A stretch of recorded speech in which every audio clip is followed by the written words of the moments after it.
പതിറ്റാണ്ടായി വടക്കാഞ്ചേരിയുടെ കന്നഡ വ്യാപാര രംഗത്ത് വിശ്വസ്ത സേവന പാരമ്പര്യമുള്ള ജോൺസൺ കന്നഡ വ്യാപാരം ഇപ്പോൾ ആധുനിക രീതിയിൽ നവീകരിച്ച ഷോറൂമിൽ തിങ്കൾ വെള്ളി ദിവസങ്ങളിൽ രാവിലെ 10 മണി മുതൽ ഉച്ചയ്ക്ക് 1 മണി വരെ കണ്ണ് ഡോക്ടറുടെ പരിശോധന, ഡ്രൈവിംഗ് ലൈസൻസിനായുള്ള സർട്ടിഫിക്കറ്റുകൾ, വിദ്യാർത്ഥികൾക്ക് ആവശ്യമായ ആന്റി ഗ്ലെയർ ബ്ലൂ കട്ട് ലെൻസുകൾ കുറഞ്ഞ വിലയിൽ, ദിവസവും രാവിലെ 9 മണി മുതൽ രാത്രി 8 മണി വരെ ക്വാളിഫൈഡ് ഒപ്റ്റോമെട്രിസ്റ്റിന്റെ സേവനം, എല്ലാവിധ ബ്രാൻഡഡ് ഫ്രെയിമുകൾ, ലെൻസുകൾ എന്നിവ കുറഞ്ഞ നിരക്കിൽ.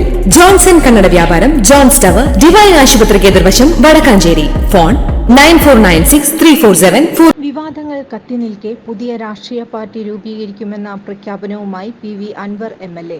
പുതിയ രാഷ്ട്രീയ പാർട്ടി രൂപീകരിക്കുമെന്നും ഇനി പറയാതിരുന്നിട്ട് കാര്യമില്ലെന്നും അൻവർ മാധ്യമങ്ങളോട് പ്രതികരിച്ചു. യുവാക്കളടക്കമുള്ള പുതിയ ടീം വരും. സംസ്ഥാനത്തെ എല്ലാ പഞ്ചായത്തുകളിലും പാർട്ടിക്ക് സ്ഥാനാർത്ഥികളുണ്ടാവുമെന്ന്, മതേതരത്തിൽ ഊന്നി ദലിത് പിന്നോക്കക്കാരെയും കൂട്ടി ചേർത്ത് ആയിരിക്കും പുതിയ പാർട്ടിയെന്നും അൻവർ പറഞ്ഞു.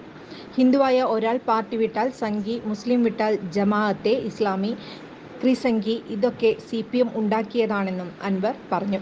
ദ ഹിന്ദു പത്രത്തിലെ അഭിമുഖ വിവാദത്തിലും മുഖ്യമന്ത്രി പിണറായി വിജയനെതിരെ PV അൻവർ രൂക്ഷ വിമർശനം ഉന്നയിച്ചു. ഹിന്ദു പത്രവുമായി മുഖ്യമന്ത്രി അഡ്ജസ്റ്റ്മെന്റ് നടത്തിയെന്നാണ് അൻവറിന്റെ ആരോപണം. ഇന്നലെ കണ്ടത് മുഖ്യമന്ത്രിയുടെ നാടകമാണ്. അഭിമുഖത്തിന് പിന്നിൽ ഗൂഢാലോചനയുണ്ട്. മുഖ്യമന്ത്രിക്ക് PR ഏജൻസി ഇല്ല എന്നാണ് ആദ്യം പറഞ്ഞത്. വാർത്ത തെറ്റെങ്കിൽ എന്തുകൊണ്ട് ആദ്യം പറഞ്ഞില്ലെന്നും അൻവർ ചോദിച്ചു. പത്രം ഇറക്കി 32 മണിക്കൂർ കഴിഞ്ഞ് ചർച്ച ആയതിനു ശേഷമാണ് മുഖ്യമന്ത്രിയുടെ ഓഫീസ് ഇടപെട്ടത്. ഇന്നലെ കണ്ടത് മുഖ്യമന്ത്രിയുടെ നാടകമാണെന്നും അൻവർ ആരോപിച്ചു. കരിപ്പൂർ എന്ന വാക്ക് കോഴിക്കോട് എയർപോർട്ട് എന്ന വാക്കും ആദ്യമായി മുഖ്യമന്ത്രിയിൽ നിന്ന് കേട്ടു. സ്വർണ്ണക്കള്ളക്കടത്തിൽ ധൈര്യമുണ്ടെങ്കിൽ ജുഡീഷ്യൽ അന്വേഷണം നടത്തട്ടെയെന്നും അൻവർ വെല്ലുവിളിച്ചു.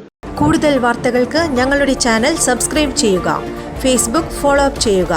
വാർത്തകൾ വേഗത്തിലറിയാൻ Anytime News.